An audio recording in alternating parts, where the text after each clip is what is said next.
اللہ اللہ اللہ اللہ۔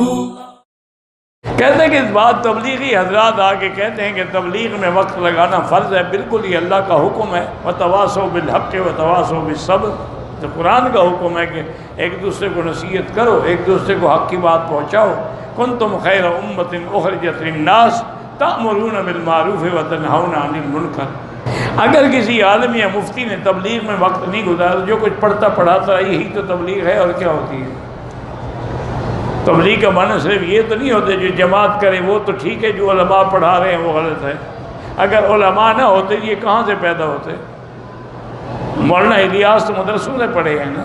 تبلیغی جماعت بھی اس وقت دنیا میں اگر کوئی صحیح طریقے سے محنت کر رہے ہیں تو صرف یہی جماعت ہے۔ باقی جماعتیں جو ہیں اللہ سب کی محنتیں قبول فرمائے، لیکن بے لوث، بے غرض، بغیر کسی چندے کے، بغیر کسی کے مانگنے کے، حتیٰ کہ وہ کہیں جاتے ہیں تو وہ مسجد میں ٹھہرتے ہیں، کسی کے گھر میں بھی نہیں ٹھہرتے، تاکہ اللہ کے لیے نکلے ہیں تو اللہ کے دروازے پہ رہو۔ تو اس لیے آپ اس کے بارے میں پوچھنا کہ کیسی ہے، یہ بھی کوئی بات ہے؟ تبلیغ والے جو ہیں جی 4 سے 12 مہینے تک تبلیغ پہ چلے جاتے ہیں، ان کے گھر کے حالات ٹھیک نہیں ہوتے، تم ٹھیکیدار ہو ان کے گھروں کے، وہ جانے ان کے گھر جانے۔ یہ لوگ جو 2 سال کے کنٹریکٹ پہ یہاں آئے ہوئے ہیں، ان کے گھر کے حالات کا ذمہ دار کون ہے؟ ان پر تو کبھی اعتراض نہیں کیا۔ اعتراض دین پہ ہوتا ہے۔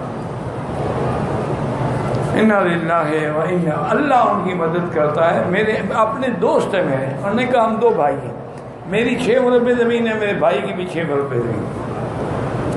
میں نے 3 مربع کپاس لگائی، اس نے بھی 3 مربع کپاس لگائی۔ ایک دن میرے پاس آ گیا، کہتے بھائی جان میں ملنے آیا ہوں، میں جا رہا ہوں جماعت کے ساتھ۔ کہا پاگل ہو گئے ہو، فصل کا موسم ہے، تم نے 3 مربع کپاس لگائی ہوئی ہے، تم چلے جاؤ گے، نہ کوئی نوکر کھاد دے گا، نہ نگرانی کرے گا، نہ وقت پہ پانی لگائے گا، نہ سپرے کرے گا، تو تباہ ہو جائے۔ انہوں نے کہا بس میں نے وعدہ کر لیا حضرت، اگر اللہ کو منظور ہے کہ میرا فصل تباہ ہو جائے تو ہو جائے، میں تو جا رہا ہوں۔ کہا ٹھیک ہے بھائی۔ وہ کہتے ہیں مکی صاحب یقین کریں میں خود نگرانی کرتا رہا، میری کپاس تھوڑی ہوئی، اس کی زیادہ ہوئی۔ اللہ دیتا ہے نا، ان کا تم فکر نہ کرو، اپنا فکر کرو اپنے بیوی بچوں کا۔ ان کا اللہ حافظ و ناصر ہے۔ صحابہ نے بچے نہیں چھوڑے، حضور پاک نے اپنی بیٹیاں مکے میں نہیں چھوڑی۔ دین تو دین ہے نا۔ تبلیغ ہی نہ ہو تو تم آؤ گے نماز پڑھنے؟ وہ تو فرض ہے، تبلیغ دین پہنچانا فرض ہے۔ کنتم خیر امۃ اخرجت للناس تأمرون بالمعروف وتنہون عن المنکر ولتکن منکم امۃ یدعون الی الخیر یأمرون بالمعروف وینہون عن المنکر۔ حضور پاک نے فرمایا بلغوا عنی ولو آیۃ، اگر تمہیں ایک آیت بھی آتی ہے، ایک مسئلہ بھی آتا ہے، آگے پہنچاؤ۔ نہیں، اصل مجھے آج تک سمجھ نہیں آئے، تمہیں اعتراض ہی دین کے کام پہ ہوتا ہے اور کسی کام پہ نہیں ہوتا۔ وہ بیچارے 40 دن کے لیے رہ جائیں، او جی بیوی بچوں کو چھوڑ گیا، یہ جو 2 سال کے لیے چھوڑ کے آئے ہوئے ہیں کام پر، ان کی بیوی بچوں کا کیا ہوگا؟ ان پر کوئی اعتراض نہیں۔ اصل مسئلہ کیا ہے؟ دین کا کام کوئی نہ کرے۔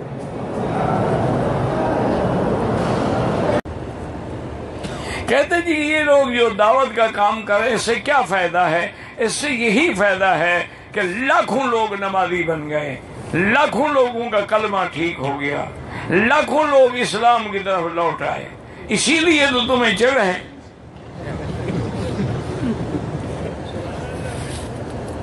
کہتے جی کہ تبلیغی جماعت کا 4 مہینے لگانا جائز ہے، کیوں؟ وہ ڈاکہ مارتے ہیں یا قتل کرتے ہیں، چوری کرتے ہیں، کیا برائی کرتے ہیں؟ باقی تمہیں چلے کے لفظ سے چڑھ ہے تو پھر موسیٰ علیہ السلام نے چلا کیوں لگایا؟ فَتَمَّ مِيقَاتُ رَبِّهِ 40 لَيْلَةً، اللہ نے 40 دن ہی لگوائے، کیوں؟ کہتے ہیں کہ جی جماعت والے جو ہیں جہاد کی آیتیں بھی پڑھتے رہتے ہیں، تو یہ اللہ کے راستے میں نکلنا جہاد نہیں ہے؟ اپنے نفس کو روکنا حرام سے یہ جہاد نہیں ہے؟ گناہوں سے اپنے آپ کو بچانا یہ جہاد ہے. جہاد صرف کہ لڑائی کا نام تو نہیں ہے. افضل جہاد تو یہ ہے کہ اپنے نفس کو روکو. تبلیغ کرنا میرے نزدیک تو فرض کے برابر ہے، لیکن واجب ہونے میں تو کوئی شبہ ہی نہیں کہ اللہ کے نبی کا حکم ہے کہ بلغوا عنی ولو آیۃ. بعض علماء نے کہا یہ فرض کے برابر اس لیے ہے کہ ایمان کے ساتھ اللہ نے اس کو شامل کیا ہے. الذین آمنوا وعملوا الصالحات وتواصوا بالحق وتواصوا بالصبر. تو یہ گویا ایمان کی جز ہے. کہتے ہیں جی کہ میں الحمدللہ نماز بھی پڑھتا ہوں، تبلیغ بھی کرتا ہوں، لیکن دل میں کچھ ریا پیدا ہوتا ہے. کوئی بات نہیں، یہی کثرت عبادت جو ہے اس ریا کو بھی اخلاص میں بدل دے گی. تم لگے رہو بس. اگر ایک آدمی کے پاس قرآن اور حدیث کا علم نہ ہو، وہ تبلیغ کر سکتا ہے، جتنا جانتا ہے اتنا بتاتا ہے. اس کو نماز پڑھنی آتی ہے، اس کو نماز پڑھنا سکھاتا ہے. اس کو کلمہ شریف آتا ہے، کلمہ سکھاتا ہے. وہ لوگوں کو قرآن حدیث تو نہیں پڑھا رہا، جتنا اس کو آتا ہے وہ بتا رہا ہے. تمہارا معنی یہ ہے کہ وہ یہی بھی نہ کرے، تمہاری طرح فارغ ہو جائے کہ نہ قرآن حدیث پڑھے گا نہ تبلیغ کرے گا. حضور نے یہ تو نہیں فرمایا کہ پہلے قرآن حدیث فرمایا بلغوا عنی ولو آیۃ. ایک آیت کا ترجمہ آتا ہے تبلیغ کرو، جو آتا ہے وہی پہنچاؤ.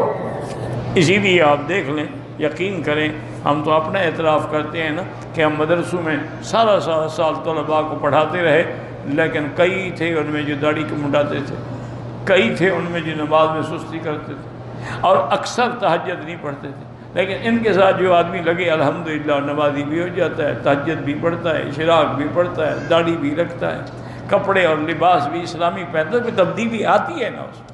تو اسی لیے اللہ تعالیٰ کی ہر چیز میں حکمت. اچھا، اسی طرح بزرگوں نے، صوفیاء کرام نے یہ بھی مسئلہ نکالا ہے کہ چپ کرنا جو ہے اس سے بڑی عبادت کوئی نہیں.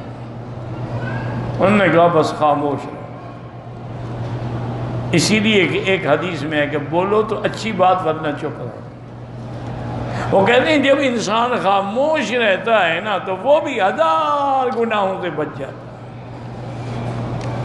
اسی لیے ان کی تعلیم یہی ہوتی ہے کہ نظر بر قدم، کہ جب چلو تو نظر اپنے پاؤں پہ رکھو، اوپر اٹھا کے نہ دیکھو.